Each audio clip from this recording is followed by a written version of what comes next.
Another divisive MCU movie? Let's find out.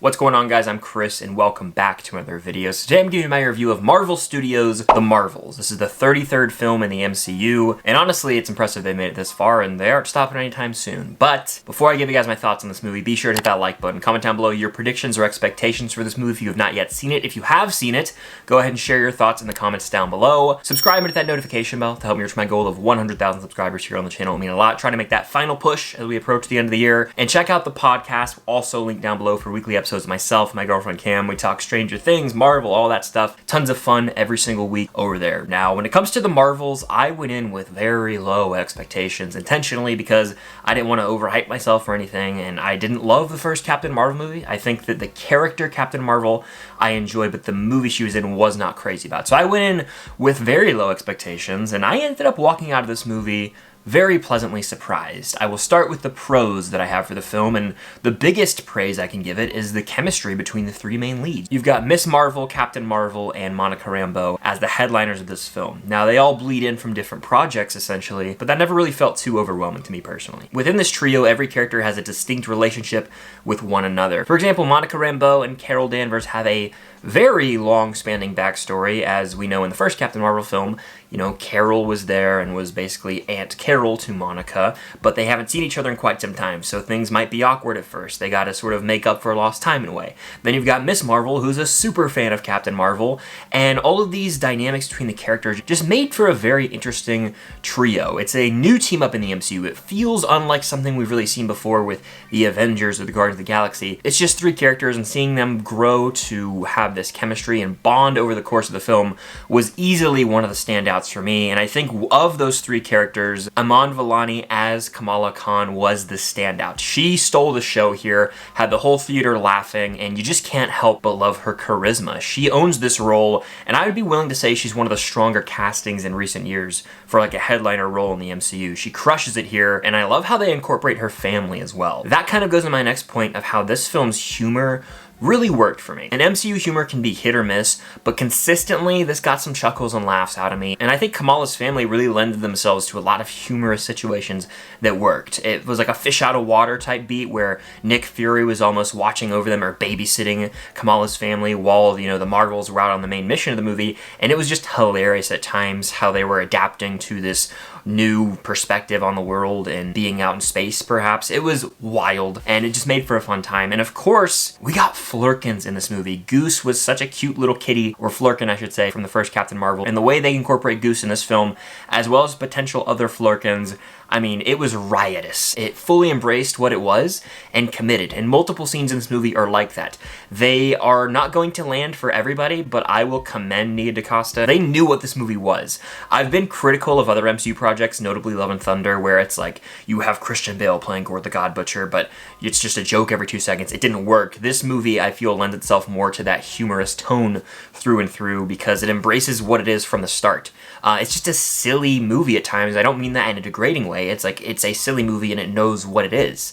It's got a campy feel to it even, but it embraces that. It doesn't stray away from that, whereas with Love and Thunder, it would be like, oh, here's this campy scene. Now Jane has cancer. Now Gord the God Butcher is dealing with the loss of his daughter. It was like, whoa, this is heavy stuff, and then you're just going to throw in the comedy. This is like almost a pure comedy through and through, an action comedy, if you will, because the action in this movie is a standout as well. Like, admittedly, I was pretty worried with the trailers in terms of how they were going to pull off the action, because the plot based on that trailer is that the three characters are switching their powers whenever one or the other uses the powers, and so I was like, this could get muddled. That wasn't the case here. I think they really utilized that concept, and the execution worked for me. There were some really cool fight scenes where characters would be utilizing the fact that they could switch powers, and they ended up, again, working together, having that camaraderie. Teamwork makes the dream work, baby, and they use it in this movie. A big criticism of the first Captain Marvel film that a lot of people have is that Carol Danvers has no personality, and I think they've done such a great job in the MCU of developing her character since that first film.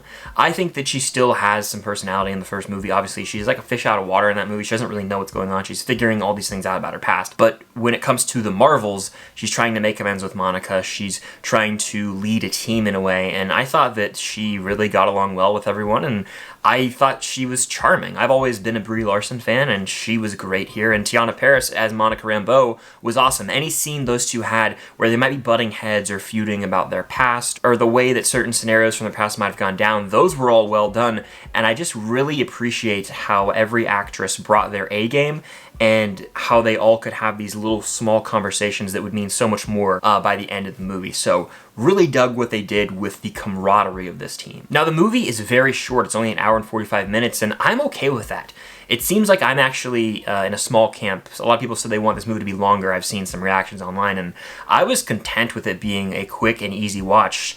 So often nowadays, movies try and push 2.5 hours, 3 hours for no real reason, and they just feel drawn out. This movie feels like 45 minutes, and I mean that in a good way. It's got a lot of surprises up its sleeves, and I like that it actually attempts to tell its own story while still having connectivity within the greater picture of the MCU, because for so long, a lot of us have complained, where are we headed in the MCU? This movie, again, sort of takes some leaps forward as to the greater picture within the cinematic universe, while still telling a compelling story with the main trio, the Marvels. Now, that being said, this movie's not perfect. I do have some issues. Notably, I think that it's really jarring at the start. Like, we just get thrown right into the middle of it, and there's a lot of setting changes. We're switching from character to character, and it just felt almost overwhelming at first. I was like, I hope this movie can settle, because right now, we're jumping around, almost like in the beginning of Guardians 2, where it's like we're just jumping around from planetary setting to planetary setting, character to character, and it just almost overstimulated me. I was like, wow, can we just like take a moment to breathe here? And I think the movie started a little too fast for its own good. Now, granted, it kind of has to with an hour 45 minute runtime, but still, it was like lightning fast pace, not to a good extent. It was almost overwhelming, if you will. But one of my biggest issues with this movie is that we've got yet another pretty throwaway MCU villain. I actually barely remember the character's name. Now, I don't think this movie relies on the villain. Like, it's not a movie like The Dark Knight where you need that hero-villain dynamic to really excel. It's more about the Marvels themselves overcoming adversity, sort of growing as a team over the course of the film. But it's fairly irrelevant. You could have plugged in any nobody as the main villain of this film, and it would have functioned just the same. They're just a placeholder to have an MCU villain to progress the plot forward, and that was just like unfortunate, because I know there's the argument that yes, it doesn't really matter who the villain is, but any comic book film should have a somewhat compelling villain, and this just missed the mark entirely for me there. Yet another meh villain that I won't think about ever. And it's sad to say this, but that's kind of become the case with most MCU movies.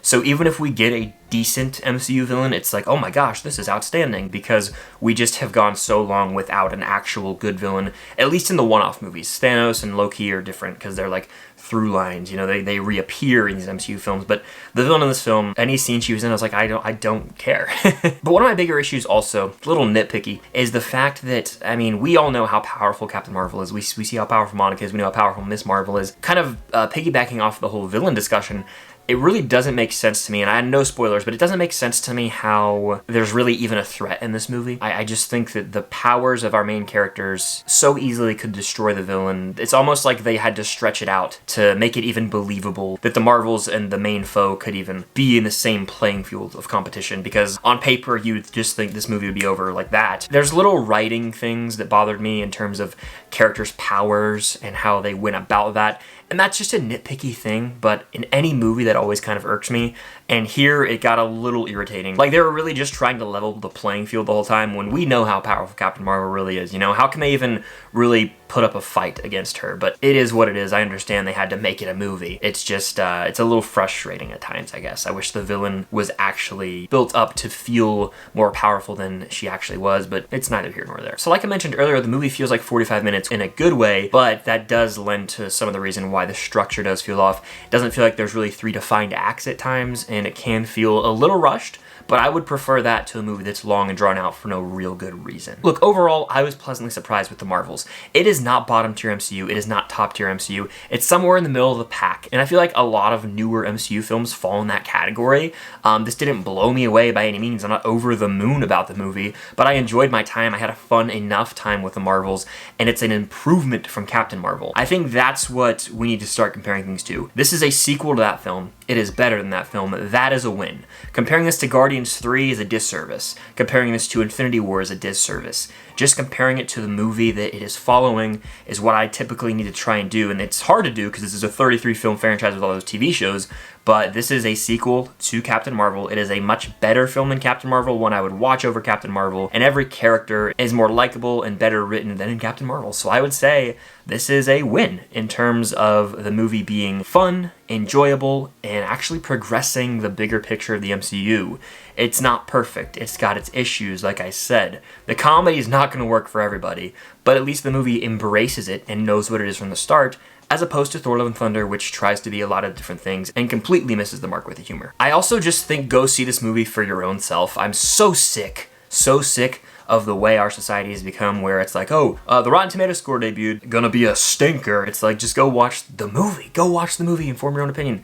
Anything I just said, I mean, you can listen to it if you want to, but also throw it out the window and just go watch the movie and form your own opinion. But I'll leave you with this. You have to stick around for the post-credits scene. It's gonna be the talk of the town for a while. That's all I can say, but it's gonna get people talking. It's gonna get people talking. That's all I can say. So yeah, pleasantly surprised by the Marvels. I'm at like a 3.25 to 3.5 out of 5, probably somewhere in that range. Star ratings really mean nothing at the end of the day. But those are just my thoughts on the Marvels. Let me know yours in the comments down below, and be sure to hit that like button. Subscribe and hit that notification bell to help reach my goal of 100,000 subscribers here on the channel. It would mean a lot. And stay tuned for lots of Marvel content coming soon. My MCU ranking is coming, so do not worry. I'll probably have a spoiler review of this movie. Lots of other MCU videos relating to the Marvels as well. So stay tuned for all that and more coming very soon. But until next time, I'll see you guys later.